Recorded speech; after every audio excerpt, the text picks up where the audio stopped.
AP CM Jagan కు వ్యతిరేకంగా ఈనాడులో పెద్ద ఎత్తున కథనాలు వస్తున్నాయి. పోలింగ్ సమీపిస్తున్న కొలది ప్రజా వ్యతిరేకతను పెంచేలా సమగ్ర వివరణతో కథనాలు ప్రచురిస్తున్నాయి.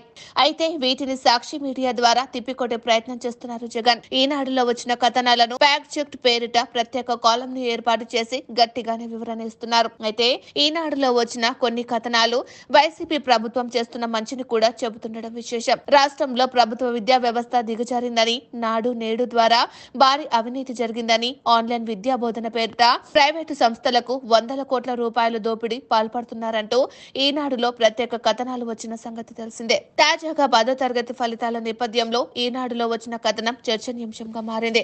2019 కంటే ముందు అంటే టీడీపీ ప్రభుత్వ హయాంలో 10వ తరగతి ఫలితాల్లో ప్రభుత్వ పాఠశాలలు ముందంజలో ఉన్నాయని ఈనాడులో చెప్పే ప్రయత్నం చేశారు. ఈ క్రమంలో కొన్ని నిజాలను బయటపెట్టారు. రాష్ట్ర సరాసరి కంటే జడ్పీ పురపాలక ప్రభుత్వ బడుల్లో 8.11% తక్కువ ఉత్తీర్ణత వచ్చిందని, వీటిలో చదివిన 67,393 మంది విద్యార్థులు ఫెయిల్ అయ్యారని, ఐఎఫ్పీలు, టోఫెల్, బైజూస్ ట్యాబ్లంటూ హడావిడి తప్ప ఫలితాల్లో వెనుకంజ వేశారని ఈ కథనం రాసుకొచ్చారు. ప్రభుత్వ పాఠశాలల్లో చూచిరాతలు పెరిగాయని, అభ్యసన సామర్థ్యాలు తగ్గాయని తెలియజెప్పే ప్రయత్నం చేశారు. అయితే చివర్లో సున్నా ఫలితాల విషయంలో మాత్రం ఈనాడు కథనం జగన్ కు అనుకూలంగా మార్చేసింది.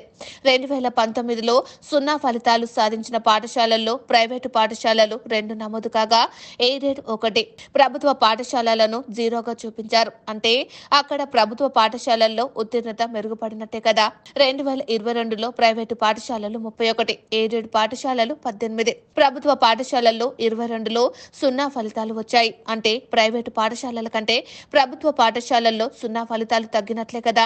2023లో ప్రైవేటు పాఠశాలలు 22, ఎయిడెడ్ పాఠశాలలు 7, ప్రభుత్వ పాఠశాలలు 9లో సున్నా ఫలితాలు వచ్చాయి. ఇక్కడ కూడా ప్రభుత్వ పాఠశాలల కంటే ప్రైవేటు పాఠశాలలు మెరుగుపడినట్టే కదా. 2024లో 13 ప్రైవేటు పాఠశాలలు, 3 ఎయిడెడ్ పాఠశాలలు, 1 ప్రభుత్వ పాఠశాలల్లో సున్నా ఫలితాలు వచ్చాయి. అంటే ప్రైవేటు పాఠశాలల కంటే ప్రభుత్వ పాఠశాలల్లో ఫలితాలు మెరుగుపడినట్టే కదా.